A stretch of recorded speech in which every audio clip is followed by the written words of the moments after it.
Yeah, name's David. Noticing the date on the disclaimer form, I'm turning 50 this year, so that feels weird and good. Married to Vicky, father to Eve, Caris, and Rose. We now have an adult in the house, so Eve turned 18 last month. A-levels coming up.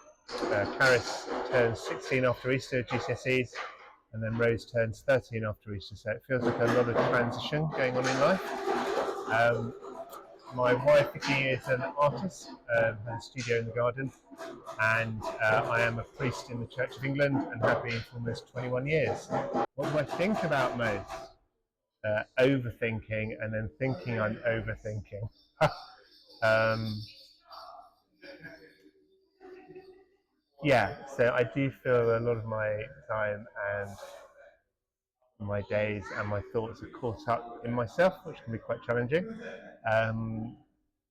Within and around that, though, I think about almost intuitively what gives life.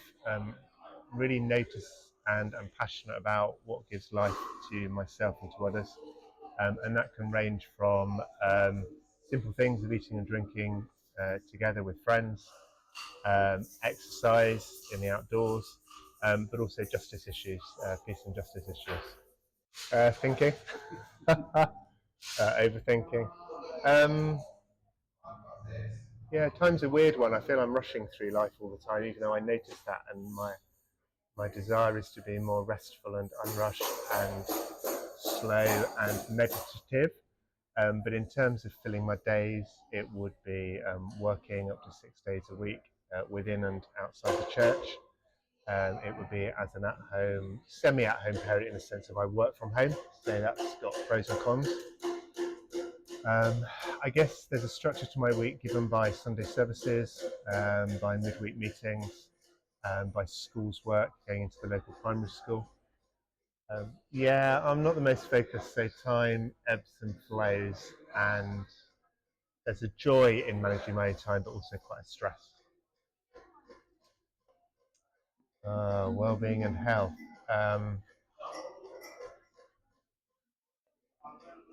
Funny, isn't it, how often we use the words and it's just like they're kind of this headline and we don't look or dig beneath very well. Something that would be important to me in my understanding would be that once a month we have a wholeness and healing Eucharist. So it's very simple. It's almost in danger of being quite wordy. It uses a Church of England liturgy or texts that we sit in a circle, anywhere between 6 and 12 people.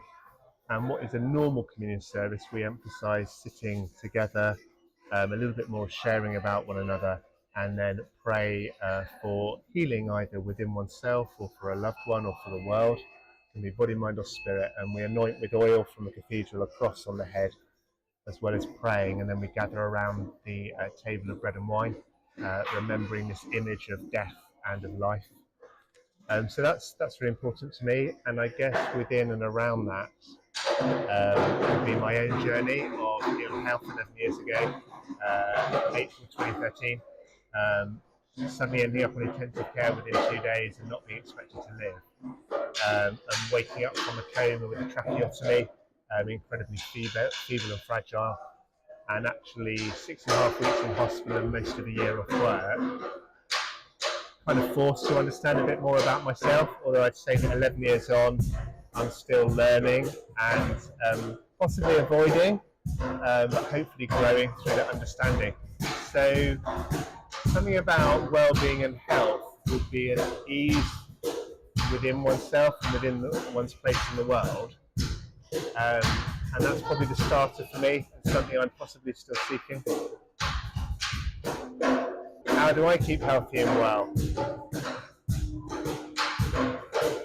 Yeah, I think I'm a person of extremes, so I think I could fall into the I'm not sure I do. But then on the other side, I guess exercise is really important for me, and I guess that's a journey with my body and befriending rather than battling.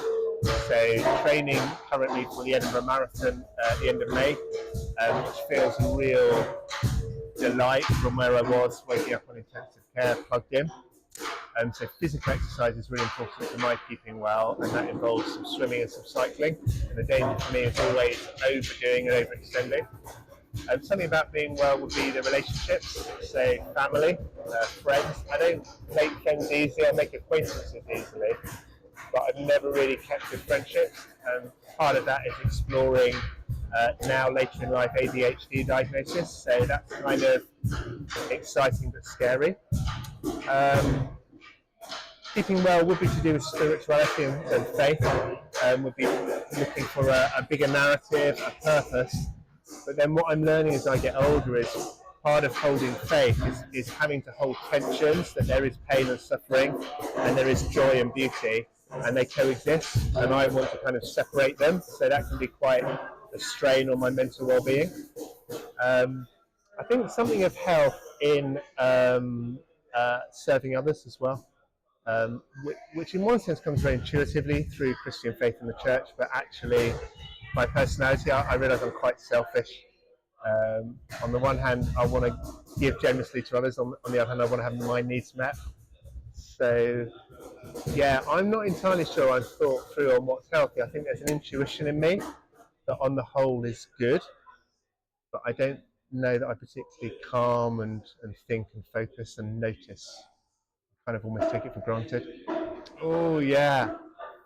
Yeah, I'm naughty because I read Emma's poster, so I'm looking at those two definitions of something that kind of brings you alive, kind of excites, spurs you on, and then the second meaning of inspire, to breathe in. So actually those are really meaningful for me. So I was sharing with Emma just now that a verse from the Bible right at the beginning of the Christian story in the Garden of Eden really inspires me, and it is about breathing in. So the Lord God forms the man from the dust of the ground and breathes into his nostrils the breath of life, and the man becomes a living being. And then the partner Eve in Hebrew means the mother of the living. So there's something about inspire and breathing in and life and animation and generation. And then I love as well that then in the New Testament, the second definition on Emma's poster here is all scripture is described as God-breathed or inspired. I think that kind of then begins to play with expire and expiration as well as inspiration. But I'm picturing as I say this something about like the balloon being blown up, something about our lungs being full of air and oxygen, but also our whole being being inspired, being filled like a balloon, growing and expanding, and something about abundance. And I guess then there's something about inspiration that can come from the natural world or from people that makes you feel more alive. And in fact, there's a lovely Christian practice from a man called Ignatius from Spain centuries ago. And at the end of the day, he has a simple exercise of what has given you life and what has taken or drained life as you look back over your day. And there's something about what has inspired, what has given life. So I think it's really, I think inspiration is really central to our well-being, to our being as humans. Yeah. And I think then there's also just a human being lonely. I think there is a part of the God-given or the divine or the cosmos is that there is a loneliness that is healthy because we're unique. But there's also something that needs to be social. So those can clash, can't they, for some of us? Other people just seem to drift through and it's easy.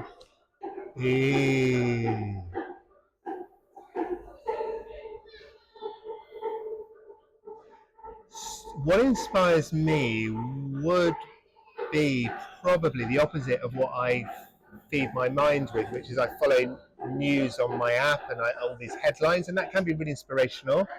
But what inspires me is actually the earthy stories, the heroes who are literally, to use a cliche, your grandmother, your dad, when you ask primary school children. I think who inspires me are people who do heroic things that actually really ordinary and everyday. So they can stand out, they can be standout things. But I've just listened to Joe Bostock's 7-part podcast series on the Leicestershire miners during the miners' strike. She just released it this month. and the stories of people on the ground. And in Leicestershire, it was only 30 miners went on strike, whereas in Yorkshire, the majority did. So the miners on strike here with the odd ones out, and listening to the stories and the emotion 40 years on. And actually, I'd go further. It's not just the ordinary everyday stories of perseverance and commitment and pain bearing, but I think I'd also emphasise it's always the women. And that would work with me, with the women that I see in my life, whether it's my daughters, my wife, my mum, my sister, women in the church that I see or in the community. Just think there's something about the character and stamina and tenacity of women, as well as often the care and the nurture. It's all about life. So yeah, I'm linking inspiration back to life again, aren't I? Yeah, yeah. Mm. So I felt inspired by reading the A4 sheet of Emma's called Respire, the laminated sheet. And there's uh, without trying, that's so stupid. About a paragraph or two in, there's goosebumps because I'm inspired that someone takes lockdown, and she would have had her own experience and own challenges, but somehow her rootedness in who she is and what she does goes, hang on, how can I offer that back to the community? How can I be in Leicester Park in Leicester, and engaging with people? And so there's something about inspiration that Emma is unique and gifted and invests and trains and practices, and then Nat is in the service of others, and Nat is her life is then giving life to others, which really inspired me. And so the first part of inspiration is there's an aspect in my body of, oh, I'm crap, I can't do that, you know, I've got nothing to give. So there's that, oh. But then actually it's more that spirit to spirit connection, as I'm, obviously Emma's there physically painting, so that's quite nice as I'm reading her Respire. And there's more that celebration, Ben, and being enlarged in my body and feeling literally full of air, again, that balloon image. Yeah, it's almost like I'm subconsciously, when I'm inspired, taking a bigger breath, and my lungs are fuller and my body is, you know, almost like the balloon wanting to float. And what it's doing, and I'm sure there's physiological, chemical, physical things going on, I would say it's making me feel more alive, not just in my spirit, but the way the synapses and everything in your body works and moves. So yeah, we're back to life again. So I am now inspired to go and be a bigger, better person. So I feel taller.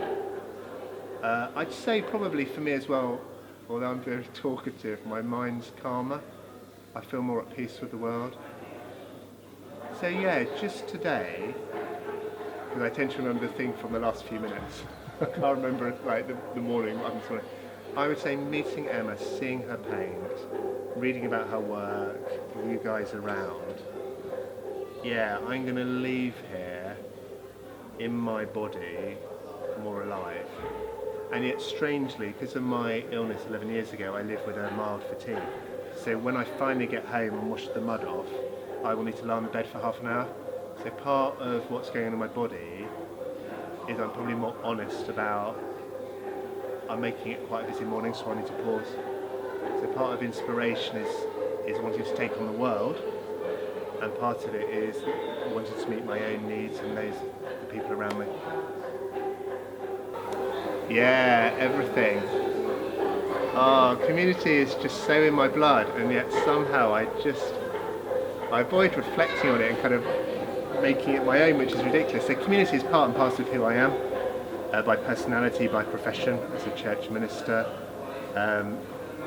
I find community really hard, and it may be to do with the way my brain's wired, but I seem to think everyone else connects more easily, and I'm on the outside, I don't fit in, I'm the odd one out. And yet other people bless me for forming community, that I love drawing people together. I love opening up honest conversations, sometimes a bit too quickly. Community has to involve somewhere sharing lives, sharing stories, food and drink, celebrating, mourning, lamenting, so all stuff that's really rich biblically and for the church. Community has to involve for me those on the edge, the marginalised, the overlooked, which means that I can then accidentally marginalise and overlook those who seem to be the centre of everything, because I'm interested in those who aren't included. And maybe they don't want to include themselves, there's that sensitivity. And with a young daughter, Rose, with special needs, she's non-verbal. She's a really cracking character, but she's like a kind of a toddler in her mental faculties. And you're just aware how for ease we make society operate for the simplest, lowest common denominator, and I get that. But actually to personalise and make sure that community is everybody, you then got to look at every individual need, which becomes very time-consuming, very costly, but ultimately, I think bonds us as human beings. I think as the global community is really challenging. I think living in a really wealthy part of Leicestershire challenges me as to what community means globally. Yeah, I think this is great. I think Inspire is just very gently and colourfully making community over several months, which is wonderful. Do I have an inspiring community? Yeah, I think at its best the church is inspiring, and I think even at its worst it can be inspiring. I think the village community where we live is reasonably inspiring. I think there's some amazing characters.